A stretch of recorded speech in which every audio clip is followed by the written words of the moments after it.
Hey guys, here's our weekly report from Romania. Okay, here we go. The refugees till now from Ukraine, there are about 500,000 that came into Romania. Yesterday we had 13,000 crossing the border. I have to tell you that in the past few days there are fewer than in the past week because, as you may have heard from the news, the Russians are more or less on standby. And the refugees is very interesting. They are also on standby. So what's happening now, they are not crossing into Romania. They are staying by the Ukrainian border close to the Romania in case the Russians are intensifying their attacks to be ready to cross in. This is because a lot of them do not know English. A bunch of them have kids who can go to school. And also they have Ukrainian money, they can buy the food.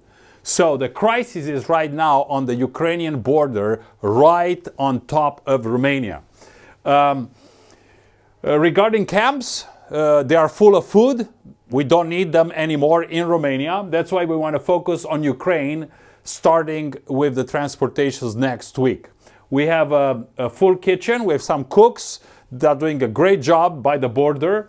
And also, as you see, we divided our our wall table in two. One is in Sighet, one side of the border we work, and one is by Chernovuts, that's another side of the border we work.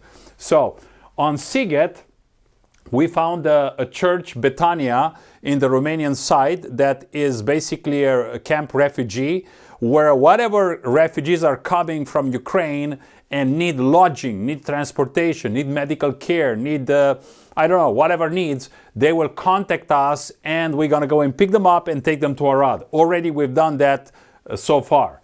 At the same time, we have a contact in the border, Marian, who is working as an officer representing the Romanian government, who's helping us with papers. Last time when we crossed into Ukraine, last week, it took 6 hours to do all the papers for our truck that went there. We're going to focus from all of the needs in Ukraine, we want to focus on the city of Kyiv. As you know, it's under bombardment and not a lot of people are helping the churches there. We got in touch with a church, specific evangelical church in the city, and we already sent a team crossing the border in Ukraine. They came with their cars, we came with our cars, we unloaded, they loaded their cars and they went on. We have 3 different points of changing and unchanging the goods, meaning we unload at the border, then there is another transportation to a city about 3-4 hours further, and from there another transportation goes to Kyiv because Kyiv is pretty far from us. But nevertheless, we want to focus on Kyiv.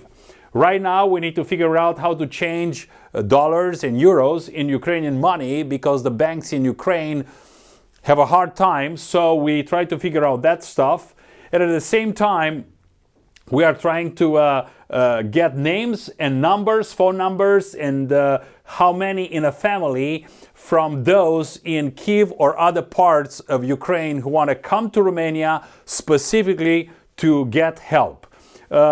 We already got yesterday, for example, a woman with a 7-year-old child, and we got her to work starting next week in a pastry shop. But we have people working now with the Romanian government with work legislation to see how can we do it that she can work legally and get a salary. At the same time, we are working with schools here to see how can we get children from Ukraine that don't speak English or Romanian get into our schools, So all of these things we are doing right now in this point of the border called Sighet on the northern part of Romania. On the next point of the border, this is the biggest one in Siret, this is Siret, is the border in Romania. Chernovuts is the biggest town in the southern Ukraine where most of the refugees are right now there. Right now in the city of Chernovuts, we work with the mayor and we are putting up tents. I'm talking about tents that can have 2,000 people in one, okay?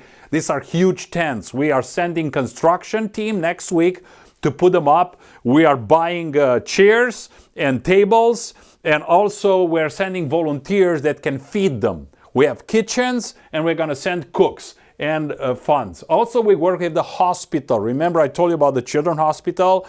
We already sent the transportation. They arrived this past week there. but now we're gathering medicine and medical equipment.